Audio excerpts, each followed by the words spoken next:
السلام عليكم، عدنا إليكم من جديد ومعادنا النهاردة مع فيديو جديد إن شاء الله يعجبكم. احنا عملناه قبل كده برضو، كان فيديو قصير. فالنهاردة هنعمله بالطريقة والخطوات لأن ناس كتير عجبتهم الطريقة دي. وهي ايه، مش هنيجي جنب البوتاجاز خالص ولا الفرن. هنعمل سلطة كلنا، يعني الغالبية العظمى يعني الناس بتحبها لأنها حاجة مش كل الناس بتبقى عارفة تعملها لأنها بتاعت المطاعم. فهنعملها مع بعض وبسم الله. هنعمل الكول سلو أو سلطة الكرنب للناس اللي مش عارفة ايه هو الكول سلو دون. فالنهاردة أنا جايبه لكم الكرنباية اهي، بسم الله اهي. هنحتاج، مش هنعملها كلها، احنا ممكن ناخد نصها او ربعها بس حسب ايه الكمية اللي احنا هنعملها. هنعملها بعد ما نعملها هنسيبها نص ساعة في التلاجة، وبعد كده ايه نبدأ الاكل فيها والهنا والشفا. هنحتاج ربع الكرنباية مثلا. ومعانا الجزر، انا برضو بشرة قد ايه 3 جزرات او حسب برضو الكمية اللي انا ايه هاخد منها، انا بشرهم ومجهزاها. ومعانا قد 3 معالق مايونيز او 4، ممكن نزود ممكن نقلل حسب برضو الكمية اللي ايه اللي هنحتاجها واحنا بنعمل.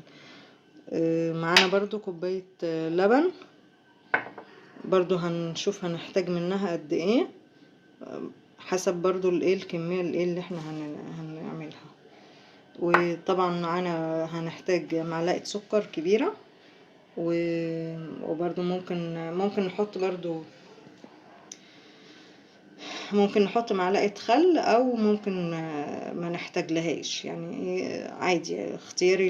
الخل ده ممكن نحطه او ما نحطهوش. بسم الله نبدأ. الكرنباية انا شايلة الراس بتاعتها وطبعا غسلينها اهي. ممكن ايه اخد منها ربعها، ممكن اخد نصها، ايه زي ما هحتاج اهي. بصوا كده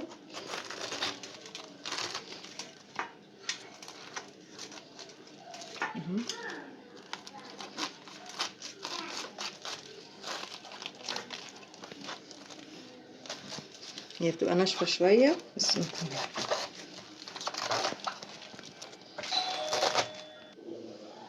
دلوقتي اهو ده الربع اهو احنا خدناه. ايه ممكن نعمله كله وممكن نحتاج تاني او ايه هنشوف يعني واحنا بنعمله. ده طبعا بيبقى ناشف، هنشيله برضو من السكينة معانا. هنشيل الجزء دون، الجزء اللي هو اللي ناشف خدنا اهو شلناه. وايه خدنا ده برضو هنشيله. بس ايه هبدأ نقطعها.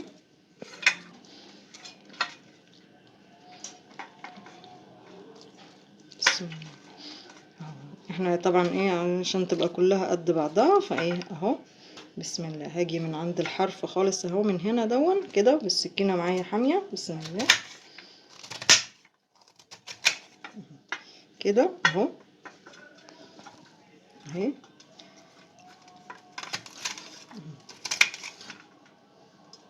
كل واحد ايه زي ما يحب، هو بيحبها صغيرة قطع صغيرة قطع كبيرة بايه اهو.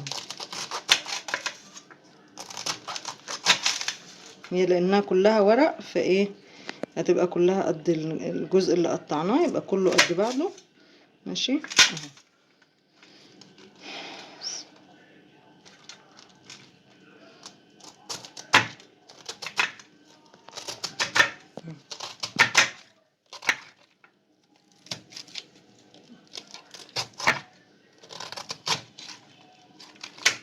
هقطعها ونشوفكم بعد ايه اهي كلها كده. وهنبدأ بقى نقطعها برضو ايه اهو كده، بتبقى سهلة جدا اهو كده بس. دلوقتي انا خلصت تقطيعها اهي، وفي غير ايه اللي اتقطع اهو انا الباقي ايه هننزله كله في الطبق اهو.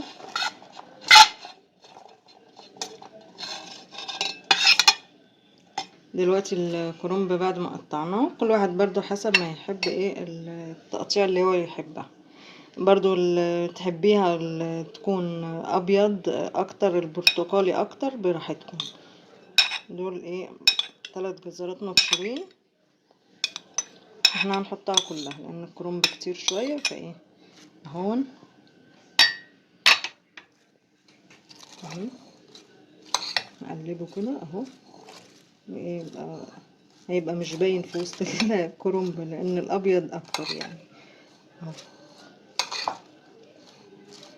طبعا حاجه معموله في البيت، ما فيهاش اي حاجات صناعيه طبعا. المطاعم بتدينا الكولسلو بتبقى حاجه بسيطه قد كده، فالواحد احنا بنحبها جدا، فحاجه طبعا مش عاملاها في البيت والاولاد كلهم بيحبوها وجربوها وان شاء الله تعجبكم. هحط المايونيز اهو اهو واقلب.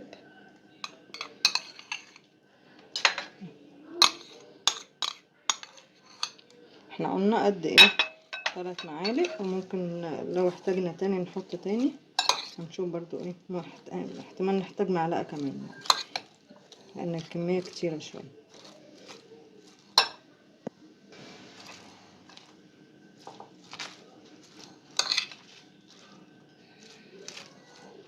يبقى احنا كده حطينا قد ايه 3 معالق، واحتاجنا معلقة كمان، يبقى 4 معالق ايه مايونيز. كل ده بيرجع حسب الكمية اللي انت ايه عاملاها اهو. كده ايه قلبنا المايونيز كده كويس، نبدأ نحط اللبن. بسم الله. انا حطيت نص الكمية بتاعة اللبن. ايه هنحتاج نكمل بقية الكوباية، هنكمل بقية الكوباية اهو.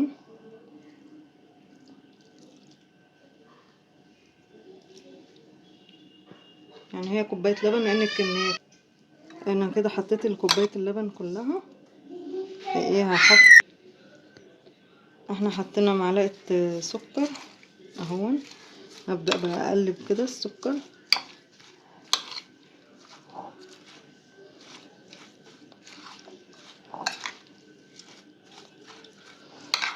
هحط دلوقتي برضو الخل مش هنحط كتير، ممكن ما نحطش خل اصلا لان المايونيز ايه كفايه اهو. معلقه خل ايه صغيره.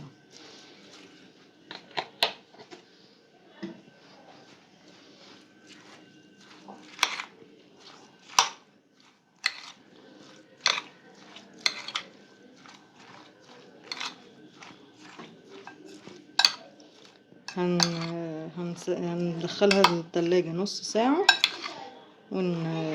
ونشوفها طبعا بعد ما الايه الصوص بتاعها ده هيبقى عامل زي الكريمة اهو.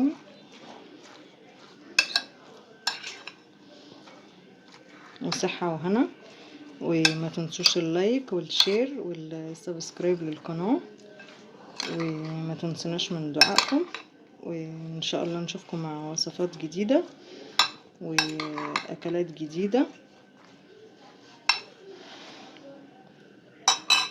نشوفكم ان شاء الله بعد نص ساعة، بعد ما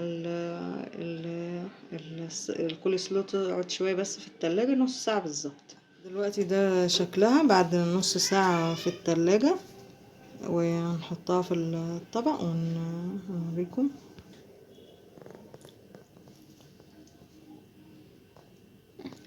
دلوقتي ده كده بعد ما ايه ما صبيناها وقعدت نص ساعة في التلاجة.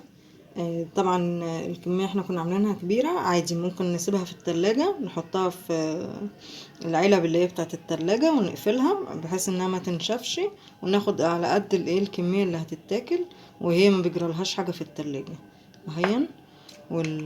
طبعا الصوص بتاعها اهو يعني حاجة ما شاء الله، وصحة وهنا. ومتنسوش اللايك والشير والسبسكرايب للقناة، وما تنسوش الاشتراك في الصفحة على الفيس، وتابعوني على الانستا. وبشكركم، وما تنسوناش من دعائكم، والسلام عليكم.